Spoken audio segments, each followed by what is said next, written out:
I'm going to start this with a very simple question. Why is the blue lake blue? In this, the Hollow Knight lore video that literally no one asked for. That is what we'll try and find out.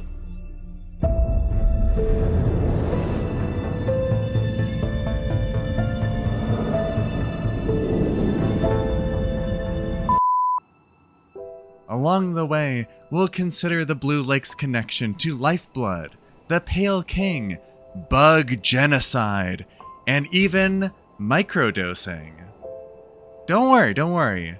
I know that right now, this is you, but by the time we're done, you're gonna be this. And you'll have me to blame. I mean, thank. Yeah, that's it. So let's get into it.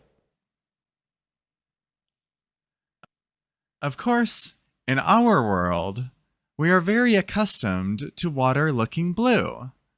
But you see, the world of Hollow Knight has very little in common with our own. Team Cherry has gone on record to explain that while the characters in Hollow Knight might resemble bugs from our world, this is only an inspiration, and the bugs of Hollow Nest follow a logic all of their own. Many details attest to this fact. For example, the player character has only 4 limbs, not 6. The supposed spiders of Deep Nest have only 6 eyes and 6 limbs, not 8. And the size of the Lumaflies, which are bug-sized even from the perspective of bugs. Now, perhaps it is a little bit too much of a leap from the simple premise that Hollow Knight bugs are not the same as real-world bugs, to calling into the question the very science and physics which govern the entire world of Hollow Nest. But consider, while there are many bodies of water in Hollow Nest, none but the Blue Lake are blue. From the murky puddles in the City of Tears, to the acidic streams that run through Green Path, to the sickly, stinking, dripping, gurgling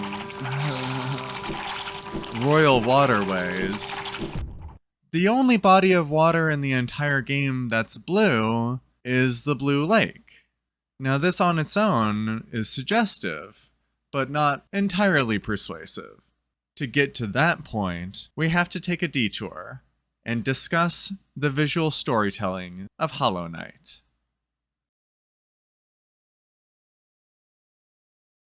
Hollow Knight is a game that thrives on ambiguity. Unlike most games which resort to using a third-person omniscient narrator to explain how the world works, what your goals are, what is good and evil, and so on, etc. Hollow Knight does none of this. Instead, everything we learn about Hollow Nest comes either from the perspective of one of its characters or through our own observation and deduction. One of the ways that Team Cherry gets away with this is through the heavy use of symbolism. No one should doubt the significance that color plays in the visual storytelling of Hollow Knight. We can easily throw together a quick equivalency chart. Black means void, signifying a connection to the abyss. White means soul, signifying a connection to the Pale King. Red means nightmare, signifying a connection to Grim. Orange means infection, signifying a connection to the Radiance. And then there's blue. My suspicion is that Team Cherry had many ideas for what they might use Lifeblood for, many ideas which never ended up in the final game. And I think this theory is pretty sound, given the fact that Lifeblood is confirmed to be in Silksong, and how Team Cherry has frequently taken elements that were intended to be fleshed out more in Hollow Knight, such as the Forest of Bones, and put them into Silksong instead.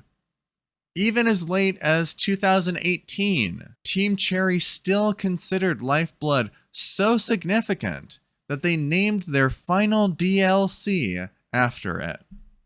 Similarly, the presence of Lifeblood in King's Pass strongly suggests to new players that Lifeblood will be a very important part of their journey through Hollow Knight. This is reinforced by the fact that there are not one, not two, but 3 whole charms devoted to them. And yet, after all these clues about the significance of Lifeblood, very few have considered whether there is a connection between Lifeblood and the Blue Lake.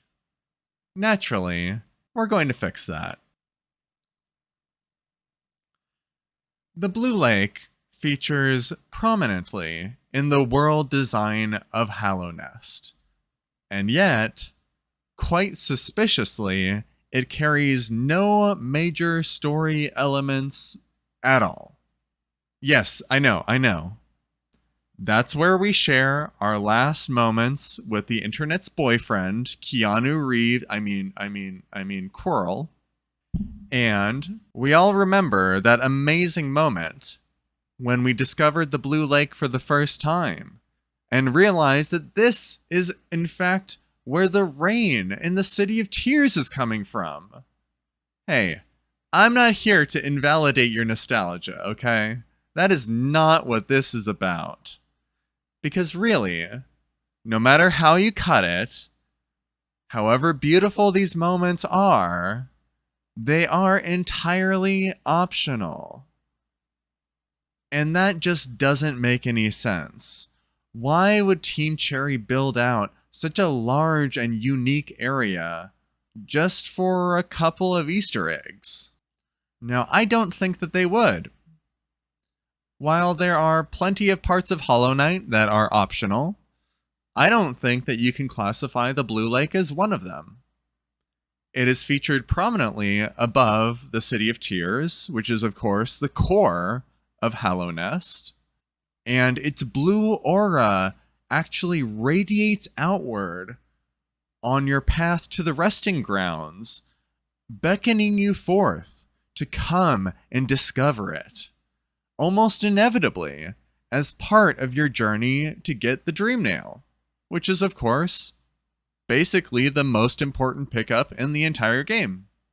So, with all of that preamble aside, now I can tell you my theory. The Blue Lake is blue because it is polluted with lifeblood. Objection! Now, why would the Pale King build his city directly beneath a body of water polluted with a substance that he forbade the use of and considered taboo? Well, my dear anime Columbo, why did the Pale King forbid the use of lifeblood at all? This is another one of those little questions related to lifeblood, which is very suggestive, but never actually gets a clear in-game answer. We do know that Joni was considered a heretic for her use of lifeblood, and we can see that she was banished from the limits of Hallownest for it, since her tomb is found in the Howling Cliffs. But when we encounter her ghost, she seems like a really nice person. She seems really kind and undeserving of this punishment. So, what's the deal? Is the use of lifeblood a kind of dark magic that corrupts the soul of the user and turns them towards evil? Or is there something else going on? Perhaps a profound power which the Pale King wanted to monopolize for himself. We are told that Hallownest is hallowed ground, a literal holy land, which grants the gift of mind to those bugs that walk upon it. A gift that is very close to salvation, directly from the hands of the Pale King himself. We are told this by the monuments that were erected by the order of the Pale King himself and by his most loyal servants. I don't know why it's taken so long for the fandom to call the truthfulness of these claims into question. After all, we know that Hallownest was not the first civilization established on these lands. And we're told that the bugs of the ancient civilization, which by all accounts walked over the very same lands, were mindless, devoting worship to the very darkness itself. Likewise, the tomb of Joni is found in the Howling Cliffs, a land of the wild, beyond the reach of the Pale King's holy lands. And yet, she seems perfectly clear-headed, thoughtful, and unhindered by instinct. So, what's going on? Hallownest is hallowed ground because of Lifeblood. The Pale King intentionally built his city beneath the Blue Lake because, in fact, Lifeblood grants the gift of mind to bugs. He then forbade the use of Lifeblood so that he could claim that he was responsible for those effects, thus securing the loyalty and devotion of his many now thinking subjects. It makes sense, right?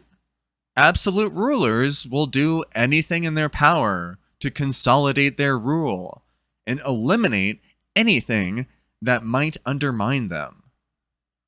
Truly free-thinking creatures are unpredictable and therefore uncontrollable. And that's no good. It's way better to monopolize or criminalize any such mind-expanding substances, so that every thinking bug is trapped under the illusion that they owe the gift of their consciousness to the grace of the king. They think that they're free, but in fact, they're trapped under the illusion that their freedom was a gift from a godly pale being, rather than the result of partaking in some lifeblood. The illusion of free will, constrained by determination. The illusion of freedom under the ironclad grip of the king. The crux of my theory, it turns out, hinges entirely on whether the viewer is willing to believe that the Pale King is an unreliable narrator, motivated to mislead others to make himself seem more powerful.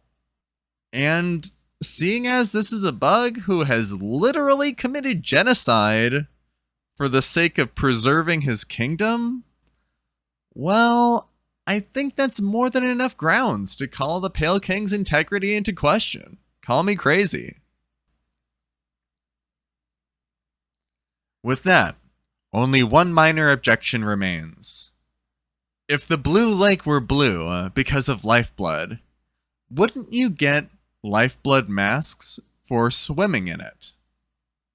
Now that's a reasonable question, but it's simply answered by repeating that the Blue Lake is only polluted with Lifeblood. Its waters are not entirely made up of Lifeblood. Maybe Lifeblood has different effects depending on the concentration.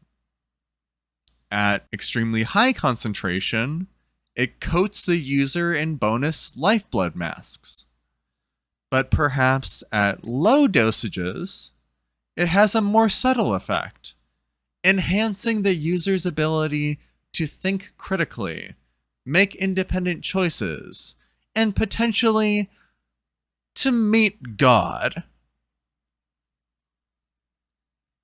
And so, we have finally revealed the Pale King's most diabolical plan. Not his infamous one to preserve the kingdom from infection, but rather a far more secret, and perhaps even more nefarious plan, to build a kingdom of thinking, choosing, yet entirely subservient and loyal bugs, by secretly microdosing them, by contaminating the water supply. MK Ultra, eat your heart out. The CIA wishes it could match the Pale King's game. Now, if you followed with me this far, let's wrap this up in a nice tidy bow. First off, the blue lake is blue because of Lifeblood. Secondly, Lifeblood seeds, when microdosed, have a mild psychotropic effect, enhancing and expanding consciousness. And thirdly, the Pale King monopolized this resource by making it taboo, persecuting traditional practitioners like Joni, and then claiming all responsibility for its effects on his subjects.